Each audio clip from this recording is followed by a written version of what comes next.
Баяғыда бір елде өнерімен елге танымал Сайқымазақ өмір сүріпті.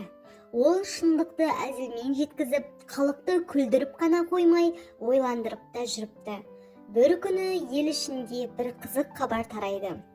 Ауылдың шетіндегі байлардың малдары жоғала бастайды.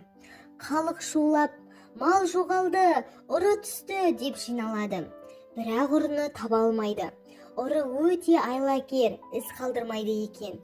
Түнде келеді, күнде бір үйдің қорасына түсіп кетеді екен. Сол ауылда Төрехан деген бір бала тұрады. Ол да еңбек еткісі келмей, өзгелердің еңбегіне ортақтасқысы келіп жүреді. Түнде тығылып жүріп, байлардың үйінен ұрлық жасап жүрген сол екен. Бірақ ешкім күдіктенбейді.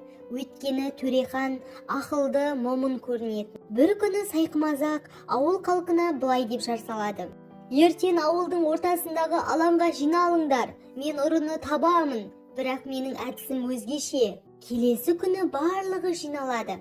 Сайқымазақ ортаға бір үлкен қара қалпақ әкеліп қояды да: бұл қалпақ сиқырлы қалпақ, кім ұры болса, қалпақтың ішіне қолын салып, мен ұры емеспін деп айтсын.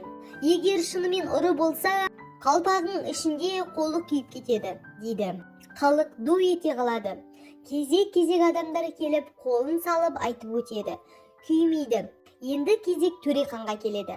Бірақ ол қалпағының ішінде қолын салуға қорқып жай ғана мен ұры емеспін дейді де қолын салмай кері шегінеді. Сондай Сайқымазақ күліп жібереді. Міне ұры өзі-ақ мойындады. Егер шын кінәсі болмаса, қалпаққа қолын салудан неге қорқады, дейді. Төрехан қызарып, басын иіп тұрып қалады. Ақыры шындықты мойындайды. Мен ұрлық жасадым, бірақ енді өкінемін, дейді де ол. Сонда Сайқымазақ былай дейді: бала, ұрлықпен алынған дүние арам. Ол ерте ме кеш пе сені ұятқа қалдырады. Ал енді елдің алдына келіп кешірім сұра. Сенде әлі де үміт бар. Төрехан халықтың кешірім сұрайды. Байлар оны кешіреді, бірақ бір шарт қояды. Енді ауылға қызмет етеді, егін салып халыққа көмектеседі. Төрехан келісе кетеді. Көп ұзамай еңбекке бауыр басып, адал өмір сүре бастайды. Уақыт өте келе, өзі де жастарға ақыл айтып, ұрлықтан тыйылған үлкен азамат болады. Адам қатесін мойындап, түзелуге ұмтылса, ол нағыз ерлік. Ұрлық адамды бір сәтке қуанса да, түбінде масқара етеді. Адал еңбек ең биік мәртебе. Балалар, ұмытпаңдар.